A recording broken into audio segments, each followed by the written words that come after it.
One thing we're going to be doing over the next while is pulling out great tips for founders, things we find from people we know, we find from awesome posts from venture capitalists. Pick your poison. We have our ears and eyes open. Jason, what I found today that I wanted to bring to the show is actually from the startups community over on Reddit. And it's from a thread entitled, "We built the wrong startup, broke a startup golden rule, and pivoted into success." Could we pull up the feed here? I participate once in a while in the startups community. If you see, I think I'm Jason M. Calacanis on Reddit. And I load Reddit a couple times a week. And so here's the thread in the startups community.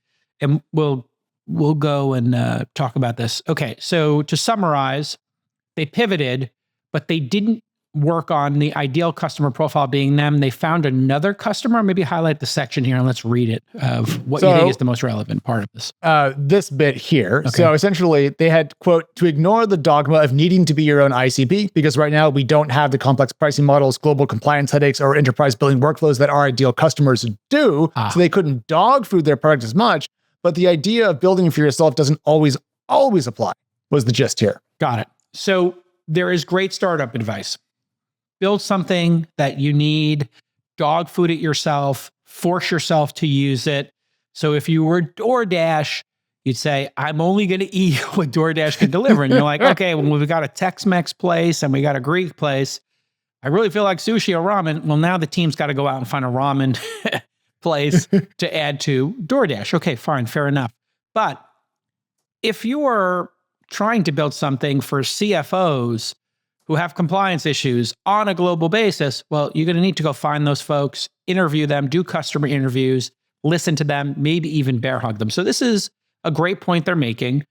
And a lot of times, not having experience is an advantage because you can come to a problem and say, "I don't work in the hotel business, so I don't feel the need to provide a concierge and a front desk.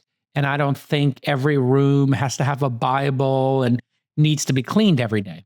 Now, if you're in the hotel business, you're like, "Oh my God, how many times do we have people calling for room service and the front desk and the concierge?" You have to have. Those are must-haves in the eyes of a hotel executive. Those are must-haves.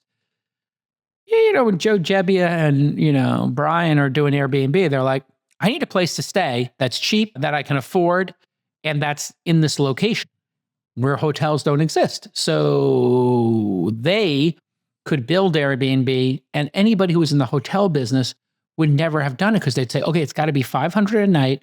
They need to have a 24-hour concierge. We need to have room service available, stock the fridge," whatever it is. Fresh eyes can also help. You do not need to dog food your product. You just need to have empathy for a customer base. You need to be in contact with the customer base. And I'll make this even more specific. The way to get this done is to take 5 or 6 of your customers and build a customer advisory council. And you put them in WhatsApp. And you put 3 or 4 of your co-founders in there. And you say, "Hey, we made a new feature. What do you think?" And they debate it. Now, they might send you on a custom software boondoggle where you're building something for one customer. But if you have 5 or 10 of them, they might say, "This was good for me." And 6 of them say it's great. 4 of them say they don't need it. Okay, move that up the priority list. 10 of 10, let's say you had 10 customers, 10 of 10 want it. Okay, you got to build it. Most times, the customers want you to take the top 1, 2, or 3 features and just make them better, faster, cheaper, increase the network effects. What are the features everybody uses every day on their iPhone? Well, they make phone calls, they surf the web, and they use messages. When you are watching a keynote and it's, Apple's doing a keynote or Google's doing a keynote, what do you see them talk about all the time? Here's the new features of iMessage. Here's something new we did for phones. We have new AirPods that do noise cancellation, that automatically pick up the phone when you nod your head. We do transcripts. We do FaceTime. We do filters in FaceTime. And, our new browser is faster. The battery lasts longer because the browser doesn't do that. And our browser does X, Y, and Z. They start with the most frequent use cases and making them better with every iteration of the phone. That's another technique. Take the core feature, make it 10% better. Did you know you're required to pay digital sales tax wherever your customers are? Well, no one likes dealing with this type of administration, whether it's taxes or accounting, especially when you're in a busy startup. And that's why Paddle has stepped in to put your billing and your taxes on autopilot. Whether you're launching a SaaS product or maybe you've got an app, perhaps a game, you now can reach billions of people globally.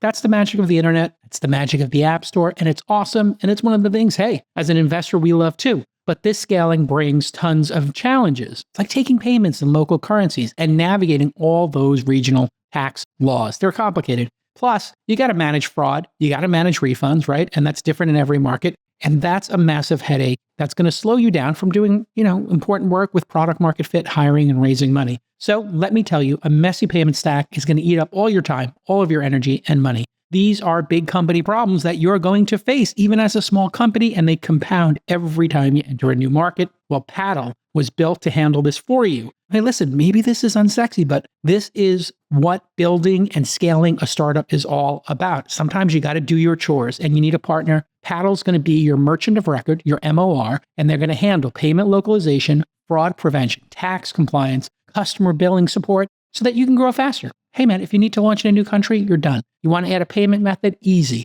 And you want to set local pricing and you want to do it intelligently? One click. So here's your call to action. Wherever you want to take your business, go there with Paddle. Paddle.com/twist to get started with your exclusive fee-free period. That's paddle.com/twist to unlock your no-fee startup period.